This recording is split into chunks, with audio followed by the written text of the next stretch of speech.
દર્શક મિત્રો, વડોદરાના માંજલપુર પેટા ચૂંટણીમાં કેસરીઓ લહેરાયો। દિવંગત યોગેશ કાકાના ગઢ પર ભાજપનો કબજો।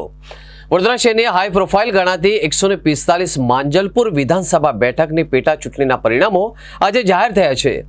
દિવંગત ધારાસભ્ય અને સિનિયર નેતા યોગેશ કાકાના અવસાન બાદ ખાલી પડેલી આ બેઠક પર ભારતીય જનતા પાર્ટીના ઉમેદવાર સતીશ પટેલે 30,499 મતોની ભવ્ય સરસાઈ એટલે કે લીડ મેળવી વિજય પતાકા લહેરાવી છે। કુલ 19 રાઉન્ડના મતોની ગણતરીના જ અંતે ભાજપના સતીશ પટેલને વિજેતા જાહેર કરવામાં આવ્યા હતા, જ્યારે કોંગ્રેસના ઉમેદવાર ભીખાભાઈ રબારીને 24,585 મત મળ્યા હતા। ગત 30 જુલાઈના રોજ યોજાયેલી આ પેટા ચૂંટણીમાં માત્ર 37.5% મતદાન નોંધાયું હતું।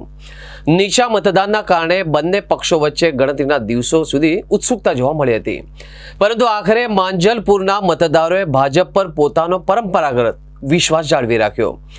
માંજલપુર બેઠક દાયકાઓથી ભાજપનો એક અજેય ગઢ રહ્યો છે। આ પરિણામથી સાબિત થાય છે કે યોગેશ કાકાના અવસાન બાદ પણ માંજલપુર વિસ્તારમાં ભાજપનું સંગઠનાત્મક પ્રભુત્વ અકબંધ રહ્યું છે। સતીશ પટેલ ભારતીય જનતા પાર્ટીના વિજેતા ઉમેદવારે કહ્યું કે માંજલપુર જનતાએ જે રીતે હંમેશા આદરણીય યોગેશ કાકાને પ્રેમ અને સહકાર આપ્યો છે, તેવી જ રીતે આજે મારા પર અને પક્ષ પર વિશ્વાસ મૂકીને મને વિજય બનાવ્યો છે। હું જનતાના કામો માટે સદૈવ તત્પર રહીશ। તો બીજી તરફ કોંગ્રેસના ભીખા રબારીએ ઉમેદવાર છે, એમણે કહ્યું કે ચૂંટણીના અંતિમ સમયે ભારતીય જનતા પાર્ટી દ્વારા ભયનું વાતાવરણ ઊભું કરવામાં આવ્યું હતું, જેના કારણે મારા સમર્થક મતદારો ઘરની બહાર નીકળી શક્યા નહીં। આ આચારસંહિતાનો સીધો ભંગ છે અને ચૂંટણી સંપૂર્ણપણે નિષ્પક્ષ રીતે થઈ નથી।